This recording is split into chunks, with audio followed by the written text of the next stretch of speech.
Olá, seja bem-vinda, seja bem-vindo ao Mente Aberta Audiobooks. Na nossa leitura inclusiva de hoje, leremos o capítulo 9 do livro Manual para Sonhadores, da Natalie Trutman. Mas antes de começarmos, peço que se inscreva no nosso canal e ative o sininho para receber nossas notificações. Vamos a isso!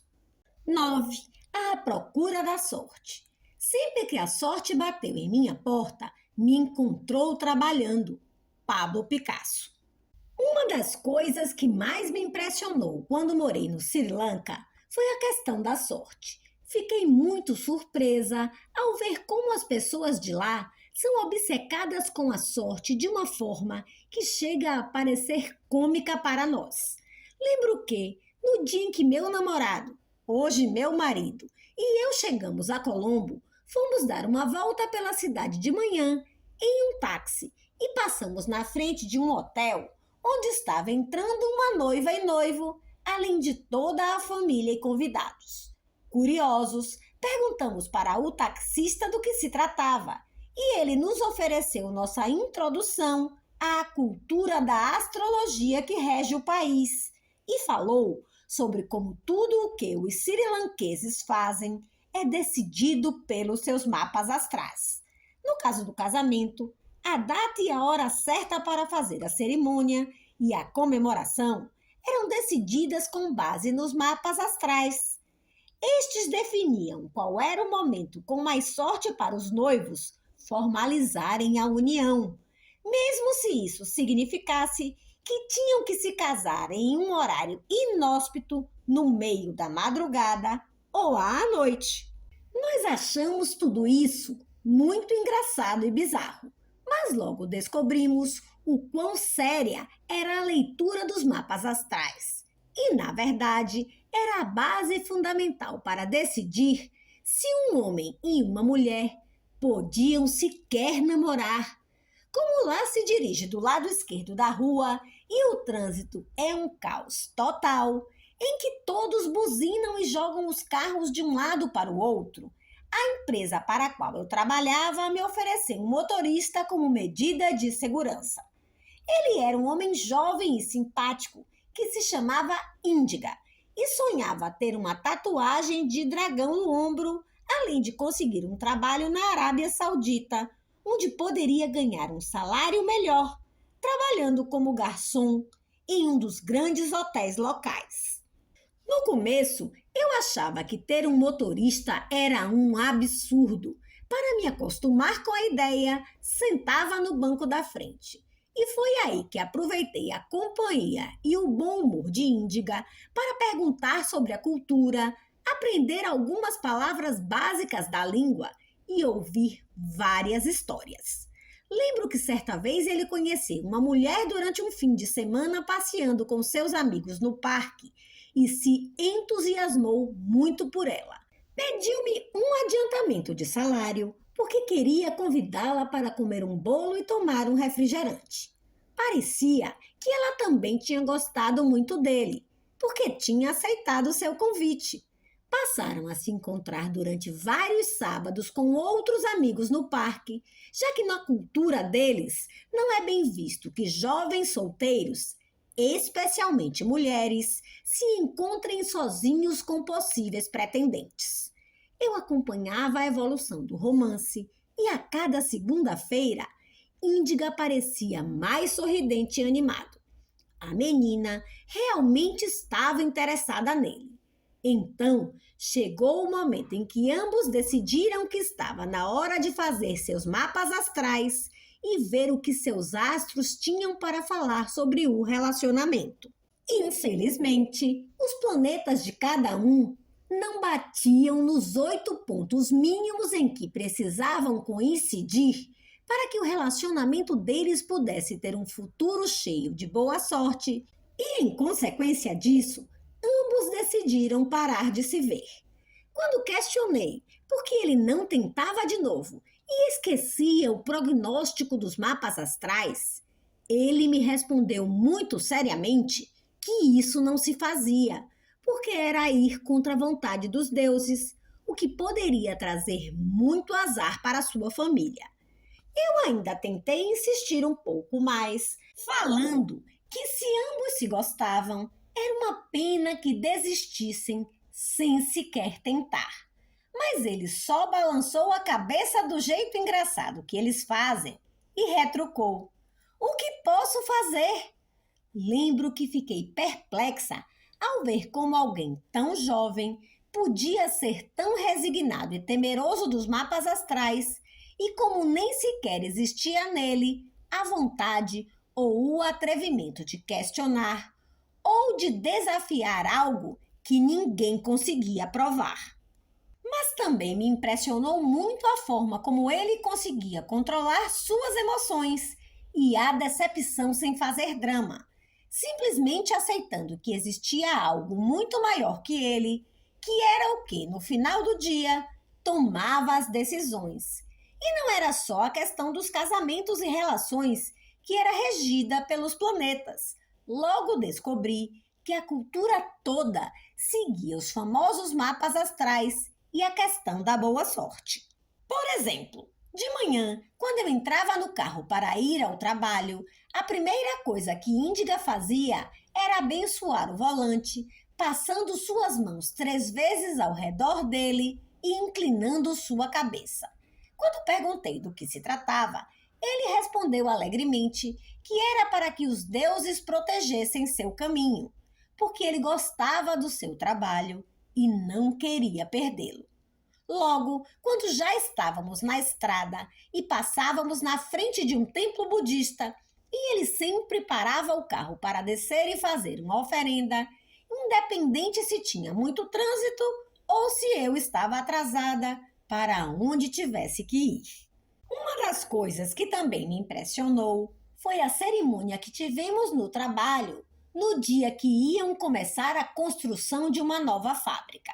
Fomos todos chamados para entrar no terreno onde seria a fábrica, a fim de ver os monges budistas que tinham sido convidados para abençoar o primeiro tijolo que seria usado na construção. Depois de muitos cantos, muitas oferendas e rituais esquisitos, eles colocaram o tijolo dentro do buraco que tinha sido especialmente cavado para a ocasião, que, por coincidência, também tinha sido cavado de acordo com a orientação que os mapas astrais tinham determinado como a melhor para atrair o máximo de boa sorte. Eu não conseguia acreditar que para algo tão sério e grande como a construção de uma fábrica também precisava receber o aval e direcionamento dos mapas astrais. Em culturas como as deles, a reverência pela sorte permeia todas as fases da vida, desde o nascimento dos filhos, quando as mães colocam aquele ponto preto, grande e feio no meio da testa do recém-nascido. Eu não entendia qual era o propósito disso, até que me explicaram que era para tirar o mal-olhado e para proteger os bebês.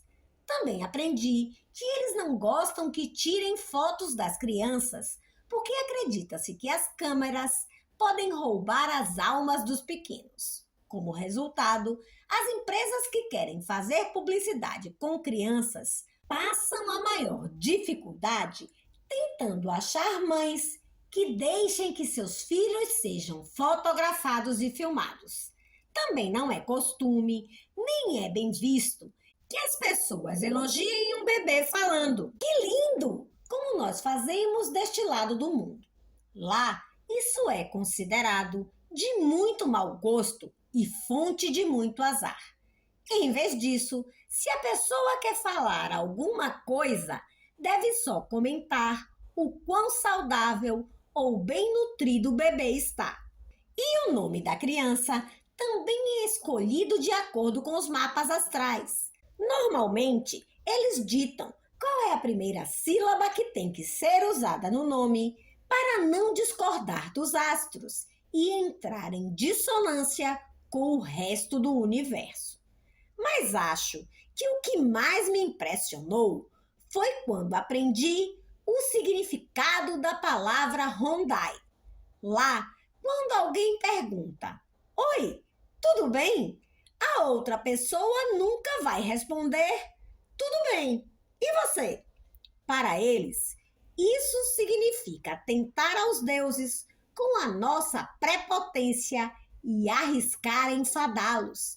Em vez disso, é melhor e mais comum responder Rondai, que quer dizer mais ou menos, e assim evitar a irritação dos deuses e que eles enviem azar para as pessoas. Eu achei tudo isso fascinante, mas também triste, porque desde muito cedo os jovens são treinados e educados a acreditar que a maior parte de suas vidas são regidas por forças maiores e que a única coisa que eles podem fazer é prestar atenção nesses rituais para prevenir a fúria e o mau agouro dos deuses. Eles não acreditam no poder de fazer acontecer e vivem a maior parte de suas vidas temerosos do que pode ocorrer. Dentro de minha educação ocidental, sinto que é um tipo de conformismo desnecessário, em que os jovens não são incentivados a ter coragem e ousadia para questionar e testar as regras estabelecidas, mas simplesmente domados a continuar as tradições que os pais deles seguiam e que os pais dos pais deles também. Não quero dizer que a nossa educação no mundo ocidental é necessariamente melhor, mas, no geral, desde muito cedo, nos ensinam a acreditar que uma pessoa tem um certo grau de poder sobre sua vida e que, se ela quer, ela pode, por meio do esforço e do trabalho, fazer acontecer e criar o seu próprio caminho. No geral, não acreditamos que não há muito que possa ser feito, nem aceitamos o que os nossos mapas astrais definiram para nós. Nos rebelamos quando as regras ou ordens não têm um porquê. Aliás, muitas vezes, a motivação para inovar pode vir de questionar o que até então tem sido aceito como uma norma. Na nossa cultura, nós também chegamos a fazer e a consultar os nossos mapas astrais. Mas eu sinto que os usamos mais como um guia para nos entender e mostrar no que precisamos prestar atenção, em vez de uma fórmula final e absoluta para tomar as nossas decisões. Nossas emoções ainda falam mais forte e são menos domáveis que aquelas em países como o Sri Lanka, onde a maioria dos casamentos ainda é arranjada pelos pais e mapas astrais. A sorte para nós está mais relacionada a pequenos milagres no nosso dia a dia, como que sorte que não peguei trânsito, ou que sorte que me encontrei com você, do que com algo relacionado ao medo ou à prática de algum ritual diário. Bem mais comum para nós, em oposição ao caso dos srilanqueses, é que as coisas não vão cair do céu, sejamos religiosos ou não, e que é bem melhor correr atrás do que queremos do que ficar quietos ou rezando em um canto. Nossa cultura de fazer acontecer e alcançar o sucesso não valoriza tanto os momentos de reflexão ou contemplação interna, e sim promove a atividade e a luta constante para alcançarmos os nossos objetivos. Depois de muitas experiências e tombos, cheguei à conclusão de que, se temos que ter uma fórmula para procurar a sorte, ela não é totalmente baseada no conformismo temeroso de países como o Sri Lanka, nem na correria desenfreada de culturas como a nossa, em que se acredita que o indivíduo tem poder para tudo, mas sim em uma combinação de ambas. Por mais difícil que seja acreditar nisso, dentro do nosso universo, que costuma ser muitas vezes cínico e pragmático, existem forças maiores atuando ao nosso redor que não conseguimos enxergar porque simplesmente não sabemos como. Cada religião ou cultura as chama de formas diferentes e podem ser geradas por deuses, energias, astros ou outras pessoas. Mas eu acho que o importante é acreditar que existe algo maior e saber que, se dermos o melhor de nós e trabalharmos pelo que queremos, podemos ativar essas forças, mesmo se não conseguimos enxergá-las ou explicá-las. Por outro lado, acho que temos que resgatar nossa crença de que podemos ser protagonistas e criadores do nosso destino e que não tem nada como o trabalho e o esforço para abrir as portas e oportunidades das quais precisamos. Porque, apesar de termos crescido dentro desta cultura mais livre, parece que muitos de nós logo se conformam com os obstáculos e dificuldades que a vida nos coloca e param de acreditar que podemos fazer acontecer.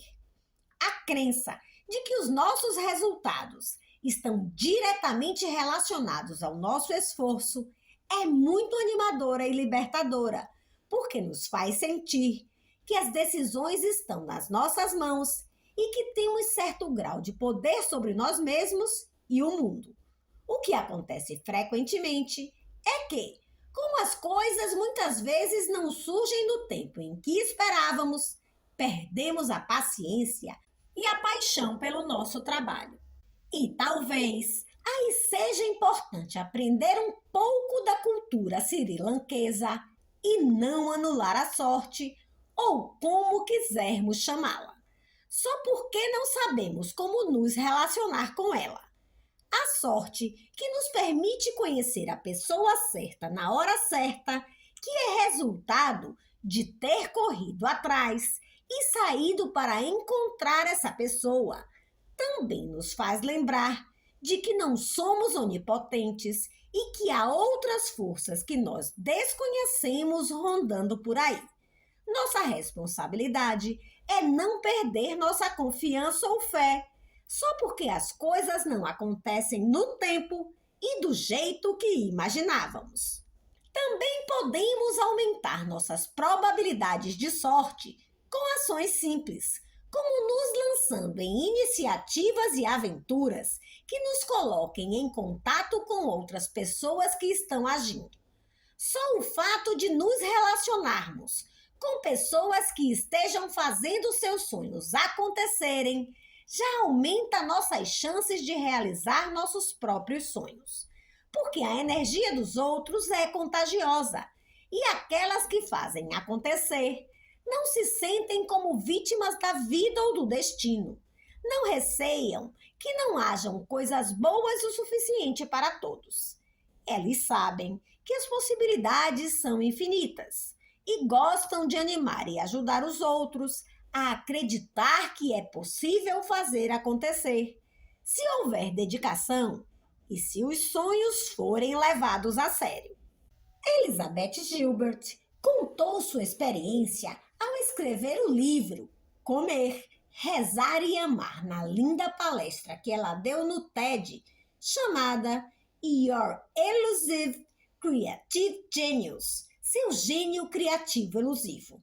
Ela compartilha como o sucesso de seu livro foi tão inesperado e como ela lida com esse sucesso e continua seu trabalho como escritora sem se desanimar com a possibilidade de que nada mais que ela escreva volte a ter esse mesmo impacto.